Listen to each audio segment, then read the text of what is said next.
Greek mythology की सबसे प्रसिद्ध कहानियों में से एक है ट्रोजन वॉर। यह युद्ध शुरू हुआ जब ट्रॉय के राजकुमार पेरिस स्पार्टा की रानी हेलेन को अपने साथ ट्रॉय ले गया।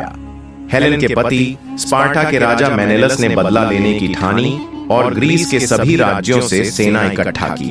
ग्रीक योद्धाओं की विशाल सेना ट्रॉय पहुंच गई और शहर को घेर लिया। यह घेराबंदी 10 सालों तक चली। ट्रॉय, जिसे इलियन भी कहा जाता था, इतनी मजबूत किलेबंदी वाला शहर था कि इसे भेद पाना लगभग असंभव था। होमर की प्रसिद्ध महाकाव्य इलियड इस युद्ध के कुछ महत्वपूर्ण पलों को दर्शाती है, लेकिन यह नहीं बताती कि युद्ध का अंत कैसे हुआ। आखिर ग्रीक सैनिकों ने ट्रॉय को कैसे जीता? ग्रीक राजा ओडिसस ने एक अनोखा विचार सोचा। उसने अपने सैनिकों को एक विशाल लकड़ी का घोड़ा बनाने का आदेश दिया।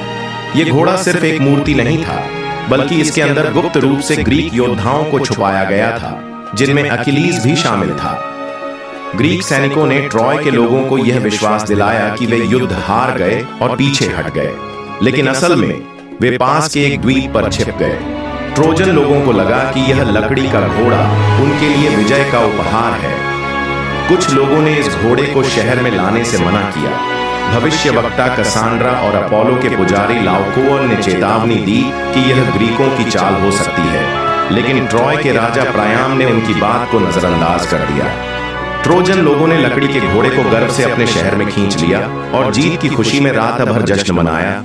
लेकिन जब रात गहरी हो गई और हर कोई गहरी नींद में था, तो ग्रीक योद्धा साइनोन ने घोड़े के अंदर छिपे सैनिकों को बाहर निकाला। गुप्त रूप से छिपे हुए ग्रीक सैनिकों ने शहर के दरवाजे खोल दिए और बाहर इंतजार कर रही ग्रीक सेना को अंदर बुला लिया। फिर क्या था? ट्रॉय जल उठा। ग्रीक सैनिकों ने शहर को पूरी तरह नष्ट कर दिया और यह ऐतिहासिक युद्ध यहीं समाप्त हुआ। ट्रोजन हॉर्स की यह कहानी इतिहास और माइथोलॉजी में अमर हो गई। यह सिर्फ एक युद्ध नहीं था, बल्कि यह बताता है कि युद्ध में सिर्फ ताकत नहीं, बल्कि चतुराई भी महत्वपूर्ण होती है। अगर आपको यह कहानी पसंद आई तो वीडियो को लाइक करें, शेयर करें और चैनल को सब्सक्राइब करें। मिलते हैं अगली रोमांचक कहानी में।